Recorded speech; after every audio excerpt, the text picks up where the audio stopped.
Folies Bergere landed here in 1959 on Christmas Eve. It came here directly from Paris. The show was built and designed in Paris and then shipped over here for use on our stage at the Tropicana Hotel and Casino. And the show lasted for almost 50 years, finally closing in 2009. The secret to its longevity may have been its endless inventiveness. The show would change out its sets and costumes every few years, so you could see a brand new version or edition of the Folies Bergere show in Las Vegas every other year. At its height, it was a one-of-a-kind show in this country. Short of going to Paris to see a show like this, a cabaret show, Las Vegas was it. Vegas was the closest you could get to Paris, especially because the shows actually were designed in the early years by French people. The same designers that were building and designing for the Paris stage were designing and building for our stage here.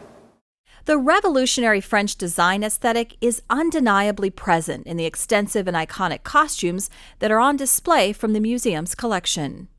Because we have in this collection at the Nevada State Museum a 50-year span of costumes, you really can see an evolution of stage costume from the 60s through the early 2000s. So each era has its own sort of unique statement and unique style. But the costumes are best brought to life by the memories of the performers who wore them. Because the show just closed in 2009, there's still a lot of men and women that are working and living here in Vegas that can come and tell me their stories. This exhibit includes audio, visual, oral histories from these people. It's fun to have a narrative behind the costume and know who wore them and when and what were some of the fun things or negative things or interesting things that happened to these people while they were wearing the costumes. That really does add a lot of life to the actual physical garment.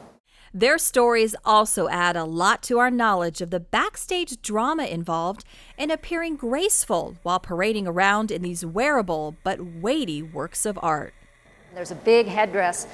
It's a headdress attached to a wig. And there's this sort of abstract bird shape sticking straight up from the top. It's a wire frame totally covered in rhinestones, which are glass and heavy. And it probably weighs 30 plus pounds. And she remembers, she tells this great story about trying to figure out how to carry the headdress so she didn't look like there was any weight to it, because that's the trick of being a showgirl, right? Is making these 30-pound headdresses look effortless and being able to still float across the stage. So she tells a great story about how she totally did not succeed in the task, and she was fired for a second until someone then said, no, you're not really fired, but you got to figure out how to carry that headdress. So there's nothing easy about being a showgirl.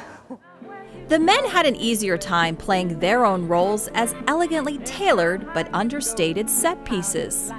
The men were very elegant, and they were just there to sort of point at the women and to remind everyone that's who they should be looking at.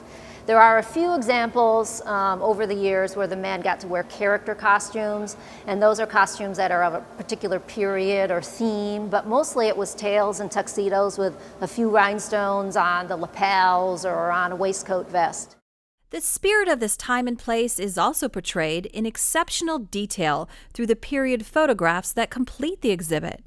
The other really fantastic thing about this exhibit, not only are there costumes on display, but there are photographs, archival photographs from the Las Vegas News Bureau's archive. And most of these photographs have never been seen before. And they're photographs from the very first day of the show to the very last day of the show. They're fitting tributes to so many showbiz visionaries who became citizens of Las Vegas and contributed so much to the city's culture. I think of them as our sort of settlers, our early settlers. A lot of these men and women actually moved to Las Vegas to work in these shows.